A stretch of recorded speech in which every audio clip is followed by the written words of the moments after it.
Jadi itu akan membantu pencapaian APBN gitu ya.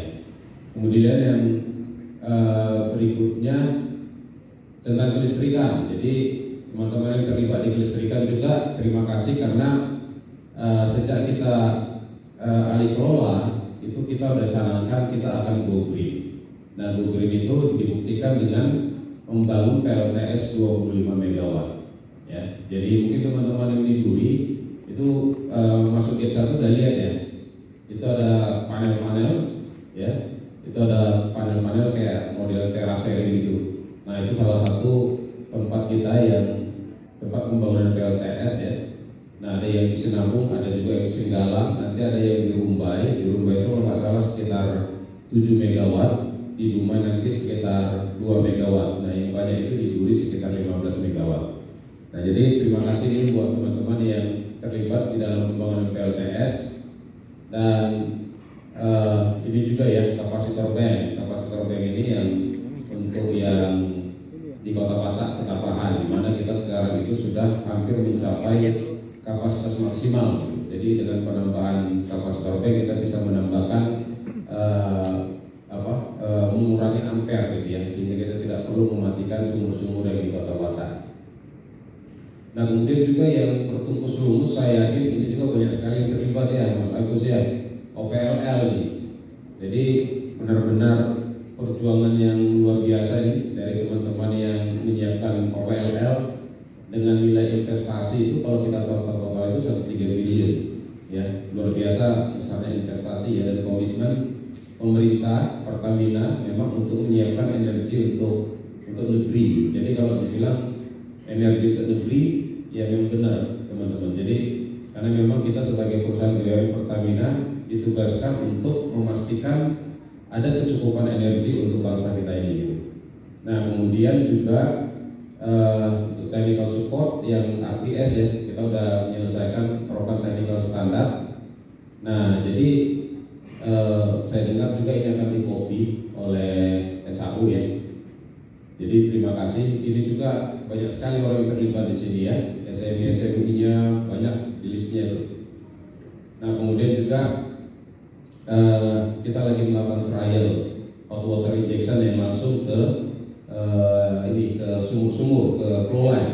Jadi kalau Duri itu teman-teman, hanya bagi yang belum tahu, Duri itu kalau hujan itu pasti produksinya itu hilang 1.000, 1.500 gitu ya. Jadi kita juga mau ingin tahu apa yang terjadi sebenarnya. Kenapa setiap hujan deras itu kita selalu kekurangan produksi 1.000 sampai 1.500. Jadi kita lakukan trial. Apakah kehilangan produksi itu karena kehilangan temperatur gitu ya. Nah, kemudian untuk task force wellhead pressure. Jadi ini juga berhasil menambah beberapa produksi ya. Kalau nggak salah itu sekitar 1.000 sampai 1.200 barrel oil per day ya, yang kita bisa selamatkan. Ini terjadi karena apa? Karena ketika kita menambah sumur-sumur ya, kita nambah sumur itu tahun 2021 165, tahun ini kemungkinan kita bisa mencapai di 400 gitu. Nah, jadi total itu dari 565 sumur. Jadi penambahan sumur itu ternyata mengakibatkan naiknya tekanan di header-header kita. Jadi kita juga curiga jangan-jangan kenaikan tekanan ini mengakibatkan adanya produksi yang tertunda, tertahan. Kemudian itu mengenai yang fire protection ya, fire protection ada penyelesaian self assessment 47 fasilitas dan 69 tangki timbun. Kemudian sudah kita handoverkan 7 ke teman-teman SP ya. Kemudian penangkal petir. Nah, penangkal petir ini juga kita belajar dari kejadian yang di refinery kita ya, 2 kali kejadian terbakar, sehingga kita melihat bahwa kita juga perlu memastikan gitu ya dan meningkatkan proteksi penangkal petir kita. Nah, kemudian juga yang facility constraint. Facility constraint ini sejak awal memang ada beberapa LPO. Karena apa? Karena kapasitas produksi kita tidak mencukupi. Jadi termasuk salah satunya adalah temperatur air buangan. Temperatur air buangan yang melebihi dari threshold, sehingga kita harus mematikan sumur-sumur. Gitu. Jadi terima kasih untuk teman-teman semuanya. Dan satu lagi juga yang mau saya sampaikan adalah saya juga mau mengucapkan terima kasih kepada teman-teman yang terlibat, yang berperan di dalam penanganan total blackout yang tanggal 7 Desember kemarin ya. Itu kayak apa? Buat kita tuh kayak serangan jantung. Totali operasi kita berhenti, seluruh sumur, seluruh fasilitas mati gitu ya. Tapi puji Tuhan kita bisa restorasi dalam di hari yang sama. Kemudian dalam waktu 28 jam kita bisa back to full operation lagi. Jadi untuk kalian walaupun akibatnya ada gitu ya, karena nggak tidur 2 hari sampai sekarang suara saya nggak hilang apa, nggak balik-balik gitu. Jadi kena ini terus kayak kena flu terus gitu ya, nggak balik-balik gitu, karena begadang gitu. Oke, saya pikir ini pencapaian kita 2022. Nah sekarang, oke, ini satu lagi ya, project summary kita itu. Nah kalau kita lihat itu kita sudah menyelesaikan tahap inisiasi dan seleksi 31 proyek gitu. Nah jadi kalau teman-teman bisa lihat berapa yang dari DPGT, berapa yang central project gitu ya, sub project gitu. Nah ini adalah summary-nya gitu ya. Nah tapi satu hal yang ingin saya mau sampaikan bahwa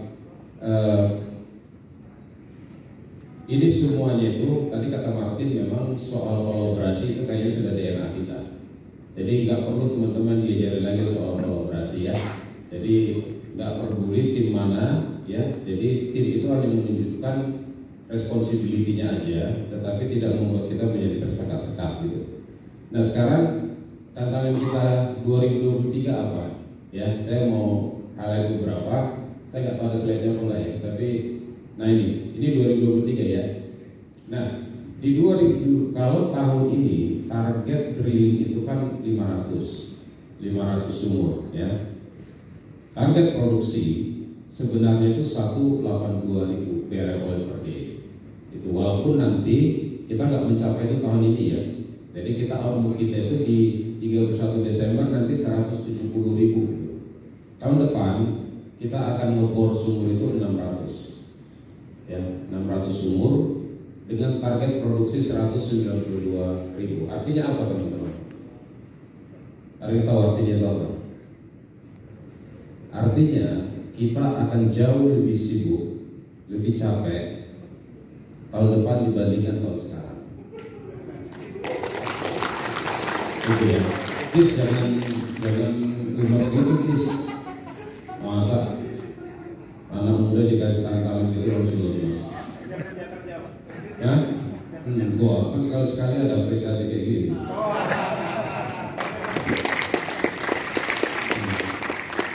Ya teman-teman ya, itu hanya dari sisi sumur gitu.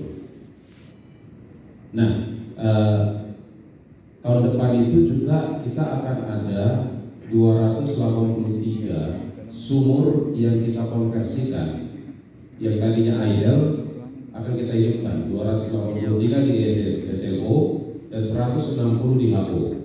Jadi sudah dibagi-bagi ya. Kalau sumur baru 600, kemudian menghidupkan kembali sumur-sumur yang mati itu juga jumlahnya itu sudah hampir 500, jadi 400. Nah jadi sudah dibagi menjadi akan ada berapa itu? 600 tambah 400, 1000 sumur di tahun depan kita hidupkan. Luar biasa ya.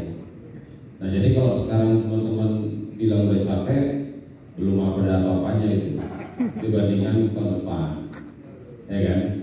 Nah tapi salah satu yang paling saya senang itu adalah bahwa sampai hari ini ya safety kita itu masih sangat bagus, apalagi di SDO. Jadi jangan ini ya teman-teman ya, jangan lalai dari segi safety, karena kata Pak Dirut, safety itu memang nggak usah kita bicarakan lagi. Kenapa? Karena dianggap safety itu sudah menjadi nilai kita, value kita gitu. Nah, apalagi kalau di perusahaan di Pertamina itu, kalau udah ada satu fatality itu, waduh hebohnya luar biasa, capeknya luar biasa ya. Jadi dulu kita pikir waktu kita di operator lama udah heboh ya, ternyata setelah di BUMN ini lebih heboh lagi. Nah, jadi kita tolong kita pertahankan catatan safety kita ya. Nah, kemudian berikutnya teman-teman sebelum kemarin ya, saya mau menyampaikan juga bahwa saya mau ingatkan bahwa kita itu adalah operation engineering. Operation engineering itu kenapa disebut operation engineering? Karena kita untuk mensupport operation. Nah, kalau mensupport operation itu kita harus dekat-dekat dengan orang yang kita support, ya kan? ONM. Nah, artinya apa? Artinya operation engineering itu harus jauh lebih banyak di lapangan dibandingkan dengan engineering yang lain, dibandingkan dengan orang SP, dibandingkan dengan orang KIB gitu, ya. Harus lebih banyak di lapangan ngobrol sama operation leader atau operator atau plan operator, ngobrol kira-kira apa yang mereka butuhkan di dalam operasinya gitu, agar operasi itu pertama selamat gitu, ya. Kemudian yang kedua, agar operasi itu mudah, simple, sederhana gitu.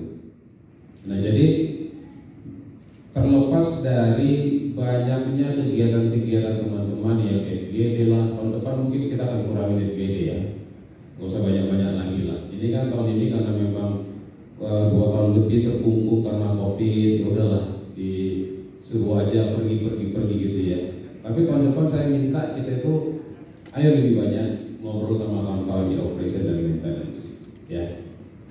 Lihat fasilitasnya apa yang bisa diimprove gitu ya, agar operasi dari fasilitas kita itu selamat gitu. Karena kalau teman-teman operation itu mereka udah melihat itu sehari-hari, itu aja yang mereka lihat, sehingga mereka nggak sensitif terhadap adanya deviasi-deviasi.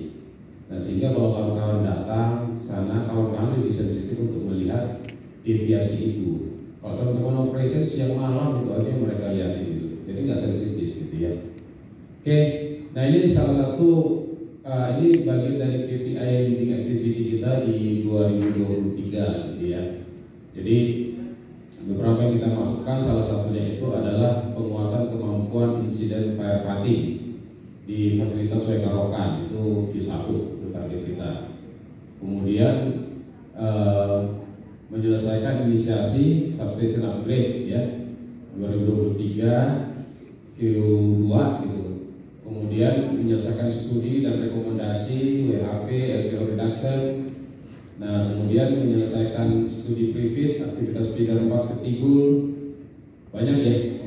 Sebenarnya jauh lebih banyak dari sini. Nah, cuma ada kita saring-saring aja kan.